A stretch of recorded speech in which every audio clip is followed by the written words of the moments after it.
ꯑꯍꯥꯟꯕꯃꯛꯇꯗ ꯃꯌꯥꯝ ꯄꯨꯝꯅꯃꯛꯄꯨ ꯇꯔꯥꯝꯅ ꯑꯣꯛꯆꯕꯒ ꯂꯣꯏꯅꯅ ꯀꯦꯔꯣꯂꯤꯅꯥ ꯈꯥꯏꯗꯦꯝꯅ ꯏꯀꯨꯞꯅꯣꯅ ꯈꯨꯔꯨꯝꯖꯔꯤ꯫ ꯉꯁꯤꯁꯨ ꯃꯍꯧꯁꯥꯒꯨꯝꯅ ꯅꯨꯡꯉꯥꯏꯔꯕ ꯐꯨꯡꯒꯥ ꯋꯥꯔꯤ ꯑꯃ ꯃꯤꯌꯥꯝꯒꯤꯗꯃꯛꯇ ꯄꯨꯗꯨꯅ ꯂꯥꯛꯆꯔꯤ꯫ ꯋꯥꯔꯤ ꯑꯁꯤꯒꯤ ꯃꯃꯤꯡꯅ ꯍꯅꯨꯕ ꯍꯅꯨꯕꯤ ꯑꯅꯤꯅ ꯅꯍꯥ ꯑꯣꯟꯈꯤꯕ꯫ ꯋꯥꯔꯤ ꯑꯁꯤꯕꯨ ꯏꯕꯤꯔꯛꯄꯤꯅ ꯑꯄꯤꯛꯄꯤ KH꯫ ꯍꯧꯖꯤꯛ ꯋꯥꯔꯤ ꯑꯁꯤ ꯍꯧꯖꯔꯛꯂꯒꯦ, ꯃꯌꯥꯝ ꯄꯨꯟꯅ ꯇꯥꯃꯤꯟꯅꯔꯁꯤ꯫ ꯊꯥꯏꯅ ꯃꯃꯥꯡꯉꯩ ꯃꯇꯝꯅꯤ ꯈꯨꯜ ꯑꯁꯤꯗ ꯃꯇꯩ ꯃꯅꯥꯎ ꯑꯅꯤꯈꯛ ꯂꯩꯔꯝꯃꯤ꯫ ꯃꯈꯣꯏ ꯑꯅꯤꯒꯤꯅꯤ ꯍꯥꯏꯕꯗ ꯀꯅꯥꯁꯨ ꯂꯩꯔꯝꯗꯦ꯫ ꯑꯍꯜ ꯑꯣꯏꯔꯕ ꯍꯅꯨꯕ ꯍꯅꯨꯕꯤ ꯑꯅꯤ ꯑꯁꯤꯒꯤ ꯃꯇꯦꯡ ꯀꯅꯥꯅꯁꯨ ꯄꯥꯡꯂꯝꯗꯦ꯫ ꯁꯣꯜꯂꯕ ꯑꯍꯜ ꯑꯣꯏꯔꯕ ꯍꯅꯨꯕ ꯅꯨꯄꯥ ꯑꯁꯤꯅ ꯌꯨꯝꯊꯣꯡ ꯈꯨꯗꯤꯡ ꯆꯠꯇꯨꯅ ꯚꯤꯈ꯭ꯌꯥ ꯅꯤꯔꯝꯃꯤ꯫ ꯚꯤꯈ꯭ꯌꯥ ꯅꯤꯕꯗ ꯐꯪꯂꯛꯄ ꯆꯦꯡ ꯆꯥꯛ ꯍꯋꯥꯏ ꯆꯦꯡꯋꯥꯏꯁꯤꯡ ꯑꯗꯨꯅ ꯍꯅꯨꯕ ꯍꯅꯨꯕꯤ ꯑꯅꯤ ꯑꯁꯤ ꯌꯥꯝꯅ ꯋꯥꯅ ꯍꯤꯡꯂꯝꯃꯤ꯫ ꯍꯅꯨꯕ ꯑꯁꯤꯒꯤ ꯃꯃꯤꯡ ꯏꯕꯣꯍꯜ ꯀꯧꯔꯝꯃꯤ, ꯑꯗꯨꯒ ꯍꯅꯨꯕꯤ ꯑꯁꯤꯒꯤꯅ ꯄꯤꯁꯛ ꯍꯥꯏꯅ ꯀꯧꯔꯝꯃꯤ꯫ ꯍꯅꯨꯕꯤ ꯑꯗꯨꯅ ꯅꯣꯡꯃ ꯍꯅꯨꯕꯗ ꯑꯁꯨꯝꯅ ꯍꯥꯏꯔꯛꯂꯝꯃꯤ: "ꯍꯅꯨꯕ, ꯑꯩꯈꯣꯏ ꯑꯅꯤ ꯑꯁꯨꯝꯅ ꯁꯨꯝ ꯂꯩꯕ ꯑꯁꯤ ꯌꯥꯝꯅ ꯋꯥꯔꯦ꯫ ꯑꯩꯈꯣꯏ ꯑꯅꯤ ꯁꯤꯈ꯭ꯔꯁꯤꯔꯥ?" "ꯍꯩ ꯍꯅꯨꯕꯤ, ꯑꯗꯨꯝꯅ ꯍꯥꯏꯅꯨꯅꯦ ꯅꯪꯕꯣ꯫ ꯅꯪ ꯑꯩꯒꯤꯅꯤ ꯍꯥꯏꯕꯗ ꯀꯅꯥꯁꯨ ꯍꯟꯅ ꯌꯦꯡꯕꯗ ꯂꯩꯇꯦ꯫ ꯀꯔꯝꯅ ꯑꯩꯈꯣꯏ ꯑꯅꯤ ꯂꯩꯒꯗꯧꯔꯤꯕꯅꯣ? ꯅꯪꯁꯨ ꯁꯣꯟꯖꯤꯜꯂꯛꯂꯦ, ꯑꯩꯁꯨ ꯁꯣꯟꯖꯤꯜꯂꯛꯂꯦ꯫ ꯅꯠꯇꯦ, ꯍꯌꯦꯡ ꯅꯪ ꯑꯩꯅ ꯁꯤꯔꯕ ꯃꯇꯝꯗ ꯀꯅꯥꯅ ꯑꯩꯈꯣই ꯑꯅꯤꯕꯨ ꯃꯪꯐꯝ ꯇꯥꯅ ꯄꯨꯊꯣꯛꯄꯤꯅꯤ?" "ꯆꯨꯝꯃꯤ ꯍꯅꯨꯕꯤ, ꯅꯪꯅ ꯍꯥꯏꯔꯤꯕ ꯄꯨꯝꯕ ꯂꯣꯏꯅ ꯆꯨꯝꯃꯤ꯫ ꯑꯗꯨꯕꯨ ꯄꯣꯛꯉꯝꯗꯅ ꯑꯃꯨꯛꯇꯪ ꯄꯣꯛꯄ ꯇꯥꯏꯕꯪ ꯃꯤꯑꯣꯏꯕꯒꯤ ꯃꯄꯣꯛꯅꯤ꯫ ꯅꯪ ꯑꯩꯅ ꯀꯜꯂꯤꯕ ꯐꯥꯎꯕꯗꯤ ꯑꯗꯨꯝ ꯍꯤꯡꯕ ꯇꯥꯕꯅꯤꯅꯦ꯫ ꯑꯗꯣ ꯅꯪ ꯑꯩꯒꯤ ꯏꯇꯦꯡ ꯑꯃ ꯄꯥꯡꯕꯤꯅꯕ ꯀꯅꯥꯁꯨ ꯂꯩꯇꯦ꯫ ꯀꯔꯝꯅ ꯂꯩꯒꯅꯤ? ꯃꯤꯒꯤ ꯃꯇꯦꯡ ꯌꯥꯎꯗ꯭ꯔꯕꯁꯨ ꯑꯗꯨꯝ ꯍꯤꯡꯕ ꯌꯥꯏꯅ꯫ ꯅꯪꯅ ꯌꯥꯝꯅ ꯅꯨꯡꯉꯥꯏꯇ꯭ꯔꯒꯅꯦ, ꯌꯦꯡꯉꯣꯏ ꯍꯅꯨꯕꯤ, ꯅꯪ ꯑꯩꯒꯤ ꯏꯇꯦꯡ ꯄꯥꯡꯕꯤꯅꯕ ꯕꯨꯠ ꯅꯨꯄꯤ ꯑꯃ ꯅꯠꯇ꯭ꯔꯒ ꯍꯦꯂꯣꯏ ꯅꯨꯄꯤ ꯑꯃ ꯊꯝꯂꯁꯤ." "ꯊꯤꯗ ꯑꯉꯥꯎꯕ! ꯍꯅꯨꯕ ꯅꯥꯇꯩ ꯄꯨꯇꯩ ꯑꯃ ꯏꯆꯥ ꯆꯥꯗꯦꯗ ꯅꯪꯁꯨ." "ꯍꯩ, ꯑꯩꯁꯦ ꯏꯆꯝ ꯆꯝꯕ ꯅꯠꯇꯦꯅꯦ꯫ ꯑꯩꯁꯨ ꯍꯩꯌꯦ ꯍꯦꯂꯣꯏ ꯀꯧꯊꯣꯛꯄꯒ ꯒꯥꯏꯗꯣ꯫ ꯑꯗꯨꯅꯅꯦ ꯑꯩꯅꯦ ꯍꯦꯂꯣꯏ ꯀꯧꯊꯣꯛꯀꯦ, ꯅꯪ ꯑꯩꯒꯤ ꯏꯇꯦꯡ ꯄꯥꯡꯅꯅꯕ." ꯑꯁꯤ ꯍꯥꯏꯗꯨꯅ ꯑꯊꯦꯡꯕ ꯃꯇꯝꯗ ꯍꯅꯨꯕ ꯑꯁꯤ ꯃꯄꯥꯟꯗ ꯊꯣꯔꯛꯂꯝꯃꯤ꯫ ꯍꯅꯨꯕꯤ ꯑꯁꯤꯁꯨ ꯌꯥꯎꯅ ꯃꯄꯥꯟꯗ ꯊꯣꯛꯂꯛꯏ꯫ ꯏꯕꯣꯍꯜꯅ ꯂꯥꯏꯁꯣꯟ ꯇꯤꯟꯁꯣꯟ ꯇꯧꯗꯨꯅ ꯍꯦꯂꯣꯏ ꯅꯨꯄꯤ ꯑꯗꯨꯕꯨ ꯀꯧꯊꯣꯛꯂꯝꯃꯤ꯫ ꯍꯦꯂꯣꯏ ꯅꯨꯄꯤ ꯑꯇꯣꯝꯕꯤ ꯑꯁꯤꯁꯨ ꯊꯣꯔꯛꯂꯝꯃꯤ꯫ ꯄꯤꯁꯛꯇꯤ ꯀꯤꯕꯅ ꯑꯁꯨꯝꯅ ꯍꯥꯏꯔꯛꯂꯝꯃꯤ: "ꯍꯅꯨꯕ, ꯅꯪꯅ ꯇꯧꯔꯤꯕꯁꯦ ꯑꯩꯗꯤ ꯀꯤꯕꯅ ꯌꯥꯗ꯭ꯔꯦꯍꯦ." "ꯍꯩ, ꯀꯔꯤꯒꯤ ꯀꯤꯔꯤꯕꯅꯣꯅꯦ? ꯌꯦꯡꯉꯣꯏ, ꯊꯣꯛꯂꯛꯏꯁꯤ ꯌꯦꯡꯉꯨ꯫ ꯅꯁꯨ ꯅꯨꯄꯤ ꯑꯁꯦ ꯐꯖꯗ꯭ꯔꯥ?" "ꯐꯗꯤ ꯐꯖꯩ ꯍꯥꯏꯕꯕꯨ ꯀꯤꯕꯅ ꯌꯥꯗ꯭ꯔꯦꯍꯦ ꯑꯩꯗꯤ ꯍꯅꯨꯕ." ꯍꯦꯂꯣꯏ ꯑꯇꯣꯝꯕꯤ ꯑꯁꯤꯅ ꯍꯅꯨꯕ ꯍꯅꯨꯕꯤ ꯑꯅꯤꯗ ꯌꯦꯡꯂꯒ ꯍꯥꯏꯔꯛꯂꯝꯃꯤ: "ꯍꯅꯨꯕ ꯍꯅꯨꯕꯤ, ꯀꯔꯤꯒꯤꯅꯣ ꯅꯈꯣꯏ ꯑꯅꯤꯅ ꯑꯩꯕꯨ ꯀꯧꯊꯣꯔꯛꯂꯤꯕ ꯑꯁꯤꯗꯤ? ꯅꯠꯇꯦ, ꯅꯈꯣꯏ ꯑꯅꯤꯕꯨ ꯅꯍꯥ ꯑꯣꯟꯊꯣꯛꯍꯟꯕꯤꯌꯨ ꯍꯥꯏꯕ꯭ꯔꯣ?" "ꯍꯅꯨꯕ, ꯑꯩꯈꯣꯏ ꯑꯅꯤꯁꯦ ꯅꯍꯥ ꯑꯣꯟꯊꯣꯛꯍꯟꯒꯦ ꯍꯥꯏꯔꯤꯅꯦ, ꯑꯣꯟꯊꯣꯛꯍꯜꯂꯁꯤꯔꯣ?" "ꯏꯁꯨ ꯅꯨꯄꯤ ꯍꯦꯂꯣꯏ, ꯅꯪꯕꯨ ꯅꯪꯒꯤ ꯅꯕꯣꯛꯀ ꯑꯩꯒꯁꯦ ꯅꯍꯥ ꯑꯣꯟꯊꯣꯛꯍꯟꯕ ꯉꯝꯒꯗ꯭ꯔꯣ?" "ꯀꯔꯤ ꯋꯥꯅꯣꯗ, ꯉꯝꯗ꯭ꯔꯗꯤ ꯀꯔꯤꯅꯣ? ꯍꯧꯖꯤꯛ ꯍꯦꯛꯇ ꯑꯣꯟꯊꯣꯛꯍꯜꯂꯣ ꯍꯥꯏꯕ꯭ꯔꯣ? ꯅꯈꯣꯏ ꯑꯅꯤ ꯅꯍꯥ ꯑꯣꯟꯊꯣꯛꯍꯟꯕꯗꯤ ꯏꯂꯥꯏ ꯂꯥꯏꯗ." "ꯍꯅꯨꯕꯤ, ꯑꯗꯨꯗꯤ ꯅꯪ ꯑꯩꯁꯦ ꯊꯥꯏꯅ ꯄꯥꯈꯪ ꯂꯩꯁꯥꯕꯤ ꯑꯣꯏꯔꯤꯉꯩ ꯃꯇꯝꯒꯤ ꯄꯨꯟꯁꯤ ꯃꯍꯤꯡꯗ ꯍꯤꯡꯂꯁꯤꯔꯥ?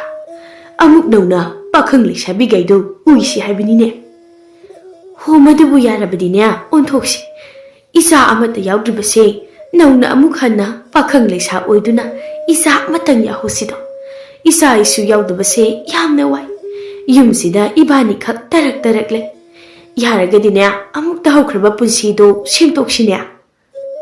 "ꯐꯔꯦ, ꯑꯗꯨꯗꯤ ꯑꯩ ꯍꯥꯏꯗꯨꯅ ꯌꯦꯡꯂꯒꯦ꯫ ꯏꯁꯨ ꯅꯨꯄꯤ, ꯅꯕꯣꯛꯀ ꯑꯩꯒꯁꯦ ꯊꯥꯏꯅ ꯄꯥꯈꯪ ꯂꯩꯁꯥꯕꯤ ꯑꯣꯏꯔꯤꯉꯩꯒꯤ ꯄꯨꯟꯁꯤꯗ ꯑꯃꯨꯛ ꯍꯟꯅ ꯂꯩꯍꯟꯕꯤꯔꯣ꯫ ꯅꯕꯣꯛꯀ ꯑꯩꯒꯁꯦ ꯌꯥꯝꯅ ꯋꯥꯔꯦ꯫ ꯇꯨꯡꯒꯤ ꯄꯨꯟꯁꯤꯒꯤ ꯈꯜꯂꯒ ꯑꯃꯨꯛꯇꯪ ꯃꯃꯥꯡꯒꯤ ꯄꯨꯟꯁꯤꯗ ꯁꯦꯝꯗꯣꯛꯆꯒꯦ꯫ ꯑꯃꯨꯛ ꯍꯟꯅ ꯅꯍꯥ ꯑꯣꯏꯗꯨꯅ ꯏꯆꯥ ꯏꯁꯨ ꯑꯃꯨꯛꯇ ꯂꯩꯖꯍꯟꯈꯤꯒꯦ." "ꯑꯗꯨꯅꯤ, ꯌꯦꯡꯉꯨ, ꯍꯧꯖꯤꯛ ꯑꯩꯈꯣꯏ ꯑꯅꯤꯒꯤ ꯏꯆꯥ ꯑꯃꯠꯇ ꯂꯩꯇꯕꯅ ꯅꯄꯨꯒ ꯑꯩꯒ ꯁꯤꯔꯒ ꯃꯪ ꯐꯥꯎꯕ ꯄꯨꯊꯣꯛꯅꯅꯕ ꯑꯃꯠꯇ ꯂꯩꯇ꯭ꯔꯦ꯫ ꯄꯥꯈꯪ ꯂꯩꯁꯥ ꯑꯣꯏꯗꯨꯅ ꯑꯃꯨꯛ ꯍꯟꯅ ꯑꯩꯈꯣꯏ ꯑꯅꯤ ꯂꯨꯍꯣꯡꯗꯨꯅ ꯏꯆꯥ ꯑꯃꯇꯪ ꯐꯪꯖꯒꯦ꯫ ꯃꯁꯤꯃꯇꯪ ꯏꯁꯨ ꯅꯍꯥꯛꯅ ꯌꯥꯕꯤꯌꯨꯗꯣ." ꯍꯦꯂꯣꯏ ꯑꯇꯣꯝꯕꯤ ꯑꯁꯤꯅ ꯑꯁꯨꯝꯅ ꯍꯥꯏꯔꯛꯂꯝꯃꯤ: "ꯐꯔꯦ ꯐꯔꯦ, Adudi nakhoi na naha oiringegi punsida hanjil halage. Hauji thokliba pumba loina kawhalage. Adubu hauji nakhoi anina mamangi punsi mahingda hangatna amuk leiba matamda nakhoi nasanasu yawgani phangani. Adubu asimna ahal oinadi hinglaroi ko. Adumak yare isabu phangni haidabadi sirabasu adumak yare ai. Phare namin adidu isalo. Nakhoigi pakhang leisa oiringegi matamgi punsida amuk hanjinduna amuk nauna nasanasu phangjabo oizaro. Asumna heloi atombi asina Hanuba Hanubi ani asi mamangi makhoina naha oiringegi punsida hanjil halaklami. Ibohal mama mapagi amatang pukjaba machanupa amani. Sakina Imagi Ibohal Hai nangbu tabro Hawaluni nangbo thingi niya Ima sak loirabani ko. Ibohal tumlambadagi hawalaklami. Akoiba adu koyeng yengi aduga maminadu makutna noiduna hakam wawa chanduna hawalaklami. Ash Nungala malene Aidi ontok nungaina tumthaduna lairure tawrisi. As ontok pani tawrisi. Asi haiduna phuk hawalaklami. Mapana thoraktuna mamada sumna hairakami. Ima chak loikraba nate kaijang thongge hange tawbani. Ngasaina loiredana imana haikibado ado nang tahawdabro. Chaksi charasi napasu iruba loikre. Amta satlo pukrida nasana udo sengdoluracho. Napa uradine soidana nganglani nang. Gopal Chanon chawa langtrik lang na thindona changli. Machanupa ubada thaidoklaga lepi. Ahal asi gauriya yamna kanjay. Amang asing yamna khaijay. Hanggoy su yamna hanggoy gali. Hai mama sumang sida nusa yai na chak tu charasi puthorogla. Ado sing na ising kipto uko. Swaida iru mai thajadaba miyoy amata chathanganu. Hoi ai puthoroglagi. Ibunga cho nasado singdo luro. Imane chak thirak lagi napase soidana saurani na chatlo ngangtringai sida chatlo ne nangbo aisu ngasai chalaga tawni aduda ngaksum phamduna yahawrakpagi leningbai wani ima ai chale asi hairamaga ibohal maninglomda lai wasa phajaba mathei utkharaga machin sengli loiraga pukhida amuk masa sendoklami iru maithaba loiraga yumda changlaklami. Mamana chak adu sumangda tulsibong mayada thamlibado munna yenglaga. Ima utiro. Uti ne napana janingi haidana thongbani kaidawrage. Kaisu tawde yamna hawdoba mali. Asi hairaga masu sananaba phamtharaklami. Morok metpa aduga kotlaga chananaba haidana hawai maton khara sa hapaklami. Mama sakhigi uti thongba si yamna hawna charami. Asum tawduna ibohal nungthilgi matamda mamanaba maniga makhoi ani wari sana dana thoraklami. Lambi si uwa marangkai na hawrami. Isuksui makhoi gi leirak asi. Manina Ibohal khangdida law sing lopagi matam soisile thabaksu yamna chinsile nupi mayumgi law yeibasu yawdaba yar ado Ibohal nang su yaw nusasi hayeng nangi dasu amuk ay yawgiba hayeng sa chaminabusiba kwa karai di nupi su koi dana kamaina ay gida law yeiba yawdo adu saro ay khoi gido ni yawsi hoi nangi nupi gida adu budi chatsiba mating bamu bu kai gi nungaireda chatti chasi ko hoi chatsi adu kainomdi haige chanabdo kai bu tawakni haige Adubudi chana ngobane chane kai no mayam yawni habani. Yare aigidi atai yawdrasu chana ngobudo adu yawkradi yare. Moro khara satak changa ngamane hawni no ba masung amaga. Mania yare to aina tinjungeba chaningeba husite huna. Ado noi hama hudaine. Kaidino hodi Akhoi labu jetpagi lambidadi hobani hiusi haira oi hiusi aduga thum morok tawraga chasiba ayam chaningeba makhoi ani do mani gi labuklomda laklami haimang charung paliba adu mani amadi ibohal na heklami aduga yumda puraktuna charami. Mathangi numitni Manina haibagi matung ina Ibohal Manigi nupigi mayumda laklami. Makhoi ani labuklomda laktuna lau yeriba aduda yaurami. Humai amamam paiduna phawham singdo haidoklami. Magi thokpa wari sanari. Manigi nupi asi launa lainaba nate mabung singa tinabani. Lutna khangnabani tathot layga maniga. Tathot laygi mabung yaimaga maniga luna tinabani. Tathot lay mamanabi pisakka chana naba puduna labukta laklami. Manina chirol tawraklami. Lai, akhoi tathot laysi. Manina hairiba aduda Ibohal yengna ure pisak nokfet tawduna la ibadu. Ibohal na Manida haireklami. Tathot layre taba mase kanano amukta ukidri. Masak se yamna nusi yam phajai. Asi amasira pisak kaubani haibiyo haira. Oi haiganu yaraktradi ai kaiba. Yaranaba ai nisinba taredana. Asimbagi nang yanaba silakera. Ai nangbu chak kauge hek yahalakpa ngamadi. Sha sakpu kaunena hairadi yahale kainu. Pisakase yam phabani.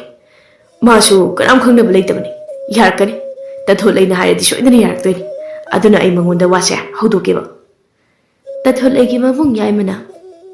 Mane Ibohal sidalao nga pothase. Isan nupina haita potha chana naba pure. Hau taba khara chasilao waman kreba. Manina. Oi lage. Hai lao he Ibohal aidi chale ko. Ibohal sulaktuna manigi nakanda phami. Tathot layna cha haiduna mathang piraklami. Pisakna asumna Manida haireklami. Tamani wabro. Warasu wade hairaga tawdongni ko. Hoi adubudi kaino kaisu wadeda. Ado pisha nangi wamudi leko kona budi haigeba. Hoi kona hairu. Pisha nangse pamjaba miyo emadi leirabani ko. Kanano de hanglakano aide haidog loy. Is kanano ne? Tathot layna. Aikhoi bungyai ma leirise takradi nang soiru he tumina layo adugi wado kona haina seba.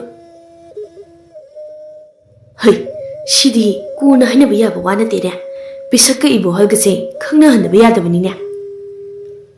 Ibohal na yare mani haunaba tawraslo. Mamdringeda yumda hanseba nangi kanando ai yami kai ko. Pisak Ibohal da nofet tawna yengnaklami. Nga potharaba matungni tathot lay hoigi laudo ngasi loinaba yaiba ngamdraduna hayeng khara yeirasi hainaduna mayumda makhoi loinamak hanaraklami. Asum tawduna numit asidagi pisak amadi Ibohal ahanbo oina sakhangna khirami. Pisakki machin manaw tarukni nupi ngakta. Maniga tathot laygana sinduna Ibohal amadi pisak makhoi ani khangna halami. Asum tawduna makhoi ani chenduna luhonglami. Pisakna Kay injang thong se haino ima. Yaida na khoina chaningba karino am hekta thong. Adubune ngoi morok mepa amadi yawhaluko. Hoi ma. Asum tawduna pisak chaksang chaklektuna chak thongat pa haurami. Mana chak thongduna sing chak taba adubu chaknana bakanna kamduna leiringai Ibohal changlaktuna hanglaklami asumna. Kari injang no imadi pani rombe yamna pamjabani. Pancha ai semla ura. Yareda airum tawragi kuisu kuiroi thangjina siga irolagi. Hoi khara haun he irolo imada nate aishu panga thangjingi ironba sidi ontok na pamjakraba. Ado singse akang balairamdre achotpa ngakta chao haiba iya yadre. Ado horeldi santhi sai khara sadaba yar chai khara sembira o. Hoi aina chak tolaga semlage. Imabu keda horige hasipo. Paura puthokduna santhi singdo phahobani. Ai imagi naktamdu chatlugi ko. Hayengse ai langfaida chatpase. Chatragana aikhoi mama hoida chatpa yaiba. Kaidobibana hairibasibo. Mamado masasu ngamde. Makhoigi kot ama nauna sabani. Madu saba loisinbada aisu khara mateng pangbu yawiru chona imana hairikpani. Adugini. Ahing yarik toiro. Ahing yarikpadi aidi kya pamdi. Yari oida, aina su pamde. Migi mayumda leiba haibado. Loisilo, nangi chakta. Asi haiduna ibohal thoki, pisaksu chak tongduna adumak lehori. Asum tawduna ibohal mathangi numit asida mamagi mapamlomda laklami. Ibohal makhoi mamagi leiriba kot anauba saba aduda mateng panglami. Matam kharadi ibohal gi imung ase yamna ingna chikna leirami adubu laibak thibadi ibohal gi mapa Gopal ahal leina naduna lekhiramdi. Gopal hek lekhidabadagi sakhisu thawai yamna nungaitabaga ahal leina wakhal leina oina mahaksu masa yamna sonjalaklami. Matam asida pisaksu machanupa ama unarami. Ibohal harafam ikhang khangnamde. Pisakna Isanupa sige asada nang ai kaigumba kharadi tawrasi. Isanupa ase athoiba ama oinenaba mamingso athoiba haina tholasi. Khangde babasu lekhidre. Imasu masayamna sonjilakle.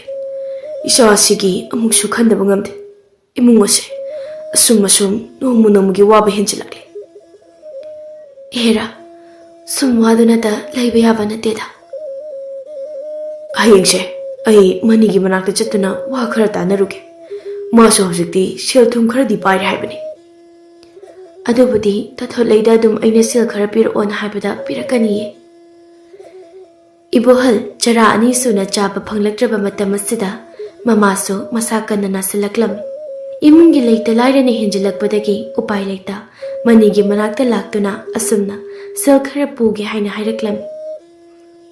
Mane ai sel khara tapuge nang aigi matingsi matang pangbiyo. Ibohal sel se aishu yam dileba nate. Aishu nangonda sel se pibudi piningi. Adubu khangde aishe upai ama irei leidobo mandine. Tasengna manigisi sel leitaba maknate leiribani. Magisi piningdraduna tawribani. Manisi mabuk kaya phaba miyoi amana lamde. Ibohal asi mahaki luna dinajaba marup amani. Adubu miyoi bahaiba asi phanyam luna dinaba marup oirabaso selgi mateng yawraklabadi marup ki nungsinabaga loina kaurami. Ibohal su khangdi khangi adubu upai leimandraduna asumna amuk hadna hairaklami. Mani aikhoigi lo ama thadoklake. Ado nang ai changduna amta yonminasi. Ibohal gi lo sing yonge haiba sida mani wakhal ama laktuna asumna hairaklami. Ibohal kaino nangi lo ama thadoke haise karamano lawdi aishu lainingine. Ngaikho ko aise shel budi leite. Ado nupi mapamdagi khara hangnarake. Nang shel haidai ngaikho ko aine shel khardi leibani marukki pisa pinanaba thalamani. Ado nang pukhu hayeng awatpado nangona amuk loina suna piraklage ko. Ibohal manida tasena nungai jatre adubu kaisu haida hairaklami chamna aduma. Hoi mani adudi yam phare. Adudi aishu hananaba tawrage. Hayeng se shuidanaba nangna sinbirao ko. Hoire ai shuidanaba silaklage. Sel khara se puduna chakro ko. Asum tawduna manina pirakpa sel khara adu puduna mayumda laklami. Mahakna lakpa matamda mama saki siduna leirami. Ibohal thamoi kaina kapcharami. Mama mapana seksena thamjaraba lofam asisu yonthoki. Mamasu kanma ngamhauda Ibohal kappa natana upai leiramde. Asum tawduna mamagi thoram asibudi ningthina pangthoklami. Pisak aikhoini yum hongnasi. Kadaida kanagida sida sum leibadi kaidauge nate ima baba lekhidre haiduna nangise nungai tibro. Oi nungai phambudi thokte. Adubu karaida lam leiduna leirudoibano. Arapa khulamadane lopham amasu marup manida yonkri. Yumpham asisu yolamlake. Atopa khunda nang ai nungaine leirurasi. Mafam asida leiba ai pamdre. Asi haiduna makhoi ani yumin kholasi yonthoklamduna atopa kholamada lam leiduna leirami. Yum asida makhoi ani amadi machanupa asiga nungaina leirami. Chahi kharagi matung makhoi anigi machanupa athoiba pakhang pharaklami. Pakhang pharaba machagi mapan charamdai asida Ibohalgi aroiba punsi oikhirami. Siramdai mikup khara aduda Ibohalgi manglanda asumna heloi atombi adu laktuna hairaklami. Naha ki matam loire. Ningsingu, nangi punsi amuk hana naha olhanduna ꯅꯆꯥꯅꯁꯨ ꯐꯪꯍꯟꯕꯅꯤ ꯍꯧꯖꯤꯛꯇꯤ ꯅꯃꯤꯠꯇ ꯅꯆꯥ ꯎꯔꯦ ꯅꯪꯒꯤ ꯄꯨꯟꯁꯤꯗꯤ ꯌꯥꯝꯅ ꯇꯦꯟꯈ꯭ꯔꯦ ꯑꯗꯨꯕꯨ ꯅꯪꯒꯤ ꯂꯣꯏꯅꯕꯤ ꯅꯨꯄꯤ ꯑꯁꯤꯗꯤ ꯃꯇꯝ ꯈꯔ ꯂꯩꯈꯤꯅꯤ ꯃꯍꯥꯛꯀꯤ ꯄꯨꯟꯁꯤꯗꯤ ꯈꯔ ꯑꯗꯨꯛ ꯁꯥꯡꯈꯤꯅꯤ ꯏꯕꯣꯍꯜ ꯃꯣꯃꯣꯜ ꯅꯣꯛꯂꯛꯇꯨꯅ ꯊꯋꯥꯏ ꯑꯗꯨꯃꯛ ꯊꯥꯈꯤꯔꯝꯃꯤ ꯃꯍꯥꯛꯀꯤ ꯃꯆꯥꯅꯨꯄꯥ ꯑꯃꯗꯤ ꯁꯥꯒꯩꯒꯤ ꯃꯩꯔꯥ ꯑꯃꯗꯤ ꯊꯅꯝꯂꯦ ꯂꯩꯍꯧꯔꯦ ꯈꯟꯅ ꯄꯤꯁꯛ ꯃꯆꯥꯅꯨꯄꯥ ꯑꯊꯣꯏꯕꯗ ꯑꯁꯨꯝꯅ ꯍꯥꯏꯔꯛꯂꯝꯃꯤ ꯏꯃꯥꯒꯤ ꯏꯕꯨꯡꯉꯣ ꯑꯊꯣꯏꯕ ꯏꯃꯥꯅ ꯅꯪꯒꯤ ꯃꯤꯡ ꯑꯊꯣꯏꯕ ꯀꯧꯔꯤꯕ ꯑꯁꯤ ꯑꯇꯩꯒꯤ ꯅꯠꯇꯦ ꯏꯃꯥꯅ ꯅꯪꯕꯨ ꯄꯨꯝꯅꯃꯛꯇꯒꯤ ꯄꯨꯡꯊꯣꯏ ꯊꯣꯏꯕ ꯑꯊꯣꯏꯕ ꯃꯤꯑꯣꯏ ꯑꯃ ꯑꯣꯏꯔꯛꯅꯕ ꯑꯊꯣꯏꯕ ꯍꯥꯏꯅ ꯀꯧꯕꯅꯤ ꯅꯄꯥꯁꯨ ꯃꯍꯥꯛꯀꯤ ꯄꯨꯟꯁꯤ ꯁꯤꯟꯊꯥ ꯂꯣꯏꯗꯨꯅ ꯂꯩꯈꯤꯗ꯭ꯔꯦ ꯏꯃꯥꯁꯨ ꯀꯩꯁꯨ ꯀꯨꯏꯅ ꯍꯤꯡꯒꯅꯤ ꯍꯥꯏꯕ ꯊꯥꯖꯗ꯭ꯔꯦ ꯑꯗꯨꯅꯅꯦ ꯌꯦꯡꯉꯣꯏ ꯏꯃꯥꯅ ꯂꯩꯔꯤꯉꯩ ꯏꯆꯥꯒꯤ ꯇꯪ ꯇꯥꯕ ꯌꯨꯝꯕꯥꯜ ꯑꯃꯗ ꯂꯩꯍꯜꯂꯝꯕ ꯄꯥꯝꯃꯤ ꯏꯃꯥꯒꯤ ꯏꯕꯨꯡꯉꯣ ꯌꯨꯝ ꯀꯩ ꯄꯥꯟꯅꯅꯕ ꯇꯧꯔꯁꯤꯗꯣ ꯏꯃꯥ ꯍꯧꯖꯤꯛ ꯑꯩꯅ ꯇꯝꯁꯤꯜꯂꯨꯔꯤꯕ ꯏꯍꯦ ꯑꯁꯤ ꯃꯇꯤꯛ ꯆꯥꯗ꯭ꯔꯤꯕ ꯐꯥꯎꯕꯗꯤ ꯑꯩ ꯌꯨꯝ ꯀꯩ ꯄꯥꯟꯕꯒꯤ ꯋꯥꯁꯦ ꯈꯔ ꯂꯥꯞꯅ ꯊꯝꯅꯤꯡꯉꯤ ꯏꯃꯥ ꯍꯧꯖꯤꯛ ꯑꯃꯨꯛꯇꯪ ꯃꯥꯏ ꯄꯥꯛꯅ ꯏꯍꯦ ꯑꯁꯤꯃꯇꯪꯗꯤ ꯃꯄꯨꯡ ꯐꯥꯅ ꯍꯩꯕ ꯄꯥꯝꯃꯤ ꯑꯩꯒꯤ ꯑꯣꯖꯥ ꯃꯥꯁꯨ ꯑꯩꯕꯨ ꯃꯆꯥꯗ ꯃꯆꯥꯒꯨꯝꯅ ꯅꯨꯡꯁꯤꯅ ꯂꯨꯅ ꯇꯧꯕꯤ ꯑꯊꯣꯏꯕ ꯑꯁꯤ ꯂꯥꯟꯒꯤ ꯕꯤꯗ꯭ꯌꯥ ꯇꯝꯕ ꯆꯠꯂꯝꯃꯤ ꯑꯗꯨꯒ ꯁꯖꯤ ꯑꯃꯗꯤ ꯎꯆꯦꯛ ꯑꯣꯟꯕꯒꯤ ꯃꯍꯩꯁꯨ ꯇꯝꯂꯝꯃꯤ ꯑꯊꯣꯏꯕ ꯑꯁꯤ ꯑꯣꯖꯥ ꯒꯨꯔꯨꯁꯤꯡꯅ ꯌꯥꯝꯅ ꯅꯨꯡꯁꯤꯕꯤ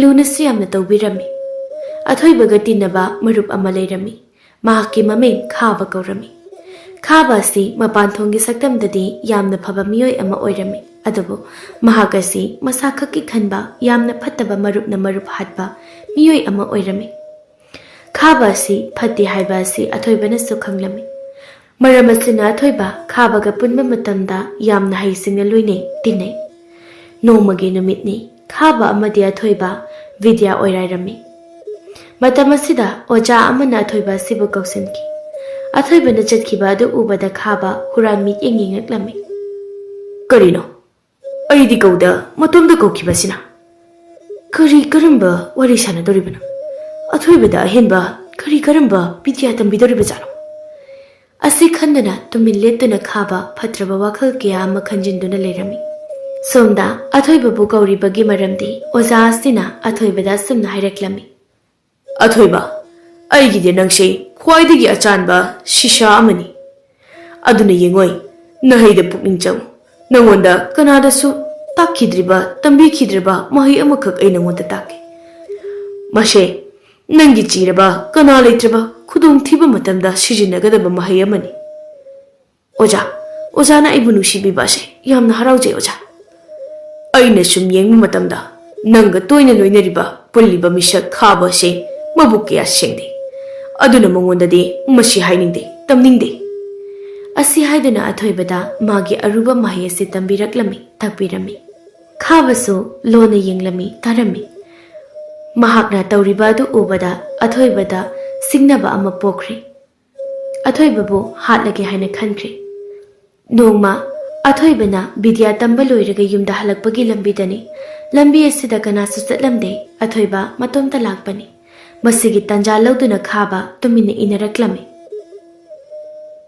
ꯑꯊꯣꯏꯕ ꯃꯊꯟꯇ ꯋꯥꯈꯜꯗ ꯈꯜꯂꯛꯂꯝꯃꯤ ꯉꯁꯤꯁꯤ ꯀꯩꯅꯣ ꯋꯥꯈꯜꯁꯤ ꯏꯔꯥꯡ ꯂꯥꯡꯉꯤꯗ ꯑꯩꯁꯤ ꯅꯤꯡꯖꯤꯡ ꯃꯥꯡꯖꯤꯡ ꯀꯩꯅꯣꯝ ꯏꯇꯧ ꯇꯧꯔꯤꯁꯦ ꯑꯁꯨꯝꯅ ꯃꯇꯣꯝꯇ ꯈꯟꯖꯥꯟꯅꯗꯨꯅ ꯂꯩꯔꯤꯉꯩ ꯑꯊꯣꯏꯕꯒꯤ ꯇꯨꯡꯂꯣꯝꯗꯒꯤ ꯈꯥꯕꯅ ꯅꯦꯛꯇꯨꯅ ꯄꯨꯔꯛꯄ ꯃꯤꯑꯣꯏ ꯑꯍꯨꯝ ꯃꯥꯒ ꯃꯈꯣꯏ ꯃꯔꯤ ꯑꯗꯨ ꯐꯤꯃꯨ ꯁꯦꯠꯇꯨꯅ ꯃꯊꯪ ꯊꯣꯔꯛꯇꯨꯅ ꯀꯣꯏꯁꯤꯟꯈ꯭ꯔꯦ ꯑꯊꯣꯏꯕ ꯉꯛꯅ ꯌꯦꯡꯉꯤ ꯃꯇꯤꯛ ꯆꯥꯕ ꯃꯈꯨꯠꯇ ꯈꯨꯠꯂꯥꯏ ꯑꯃꯠꯇ ꯌꯥꯎꯔꯝꯗꯦ ꯄꯤꯁꯛ ꯄꯤꯛꯄ ꯊꯥꯡ ꯃꯆꯥ ꯑꯃꯗꯤ ꯃꯁꯥ ꯉꯥꯛꯊꯣꯛꯆꯅꯕ ꯄꯨꯔꯛꯄꯅꯤ ꯃꯈꯣꯏꯁꯤꯡꯗꯨ ꯑꯊꯣꯏꯕ ꯇꯝꯅ ꯆꯪꯁꯤꯜꯂꯛꯇꯨꯅ ꯐꯨꯕ ꯍꯧꯔꯛꯂꯝꯃꯤ ꯑꯊꯣꯏꯕꯕꯨ ꯍꯥꯠꯅꯅꯕꯒꯤꯗꯃꯛꯇ ꯑꯗꯨꯕꯨ ꯑꯊꯣꯏꯕ ꯑꯁꯤ ꯑꯆꯝꯕ ꯅꯠꯇꯦ ꯃꯔꯝ ꯑꯁꯤꯅ ꯄꯥꯛ ꯍꯦꯛ ꯍꯦꯟꯖꯤꯟꯕ ꯉꯝꯂꯝꯗꯦ ꯑꯊꯣꯏꯕꯕꯨ ꯈꯥꯕ ꯍꯣꯏꯒꯤ ꯃꯤꯑꯣꯏꯁꯤꯡꯅ ꯂꯥꯛꯆ ꯈꯨꯗꯨꯝ ꯆꯟꯕ ꯍꯦꯟꯖꯤꯜꯂꯛꯂꯝꯃꯤ ꯈꯥꯕ ꯇꯥꯟꯖꯥ ꯑꯁꯤ ꯂꯧꯗꯨꯅ ꯑꯊꯣꯏꯕꯕꯨ ꯍꯥꯠꯅꯅꯕ ꯆꯦꯟꯁꯤꯜꯂꯛꯂꯝꯃꯤ ꯂꯥꯏꯕꯛ ꯊꯤꯕꯅꯤ ꯈꯨꯗꯤ ꯊꯤꯗꯨꯅ ꯈꯥꯕ ꯃꯁꯥꯃꯛꯅ ꯄꯥꯏꯔꯤꯕ ꯊꯥꯡꯁꯥꯡ ꯑꯗꯨꯅ ꯃꯍꯥꯛꯀꯤ ꯃꯉꯛ ꯑꯗꯨ ꯀꯛꯆꯈꯤꯔꯝꯃꯤ ꯃꯇꯧ ꯑꯗꯨ ꯎꯕꯗ ꯑꯇꯩ ꯃꯤꯑꯣꯏꯁꯤꯡ ꯑꯗꯨ ꯂꯣꯏꯅ ꯆꯦꯟꯅꯈꯤ ꯑꯊꯣꯏꯕ ꯆꯪꯁꯤꯟꯗꯨꯅ ꯃꯃꯥꯏ ꯃꯃꯤꯠ ꯈꯨꯝꯖꯤꯜꯂꯤꯕ ꯃꯤꯑꯣꯏ ꯑꯗꯨ ꯀꯅꯥꯅꯣ ꯍꯥꯏꯅ ꯌꯦꯡꯂꯝꯃꯤ ꯐꯤ ꯍꯥꯏꯗꯣꯛꯇꯨꯅ ꯌꯦꯡꯂꯨꯕ ꯃꯇꯝꯗ ꯈꯥꯕ ꯑꯣꯏꯔꯝꯃꯤ ꯃꯤ ꯑꯃꯕꯨ ꯁꯤꯁꯅꯨ ꯈꯟꯅ ꯁꯤꯜꯂꯨꯕ ꯃꯁꯥ ꯑꯣꯏꯅ ꯁꯤꯔꯦ Misasi sanu hairaga isasi haibadu khaba masamakna siluba thaurang aduna masamakna masagi thawai lauzaki. Fataba wakhal mi amagi punsibu manghanaba honaruba masa oina mangduna tokle. Athoiba haujikta pumnama khangle. Khabagi fatraba wakhal asi. Oh, maru, nang makna asiguma fataba thabak ase. Aigi iphamda pangthuknaba tawramabako. Phare, adudi nahak adumak ufam asida lehoro ai chatake. Nangi na teng pangbu ngami, adubu ai pangnaroi. Asi haiduna chatke tawrami, athoiba amu mahake wakhanda khalaklami. Mahake ima amadi wajana mangonda tatana haikiba wahai adu. Mina phaniyamna nangonda akaiba fataba thabak kaya ama tawraklabasu ngakpiba haiba thauzan haiba asina athoiba thauzal haiba pukchal chawba miyoi ama oina poklubagi matik chaba nusi chawba isona thauzanba miyoi ama oini haiba adu ningsinglaklam miyoi amana phaniyamna soiba fataba thabak tawraklabasu ngakpiba haiba dharma simu phaba leite mi oina pokpagi mahaya libani athoiba chatke tawramba adu chatre lepre khabagi tokhaina taduna leiriba makok adu hakchangna leiriba aduge manakta thammi mahaki mahai siraba miyoi amabu hingat hangba ngamba mahai adu sonduna khaba bu hingat halli khaba mana tawruba aduga athoibana magi punsi kala iba sida maha yamna ikairami mana sokiba adubu athoibada ngakpiyo haina haijaraklam maro aigi thawai mangluraba sibu amukhana nangna hinganbiri aishe nangi nafamda kayada fataba thabak tawrurabano nangbu aina hananaba silure fataba wakhal kaya amasu khalure maro aibu amta ngakpiyo ai amukhana asiguma fataba wakhal ase khalkhra maro kedawnungda kalak mi hoba se miyoiba amu oina fawroidabani aina hele mana hele khanaroidabani hoi afaba hiram amadadi khanaba yai adubu fataba hiramdadi khanganu nangondagi henkre haidana mibu manghanba kedawnungda khaloidabani heliba adudagi henanabu honagadabani khangdaba pumba hangnagadabani amana amagi mating pangnagadabani maro athoiba ai tasena ikairi khaba athoibagi maphamda ikai nungsi yanare numit asidagi athoibana khangba pumnamak loina takpirami khabanasu athoibada mana khangjaba pumba taklami khaba afaba wakhal su khalaklami athoibagi mama pisak asisu mahaki matam loiramdai usilaktuna masa sunjilaklami maramasina pisaki manglanda hehek heloi atombi asilaktuna hairami nahaki matam loisilakle aduna nangi nachanupa asibu mayum makai palhanduna thanamlo nangi matam loisilakle pisakna mikap thorakpa khudingi hena hena masada sunjilaklami maramasina asumna machanupa asi luhungnaba hairami athoibasu handakti luhungba si yarami nahaki khangnejaba nupi macha leibra leitabra leirabadi imada aduk hayudo ima leite adubo asi haidana nga tuminna athoiba haidokpa ngamdana leirami matawasi uriba mama pisa kariso hairaklamde athoibasu haide ngamda asunu mama bu kaujaraklami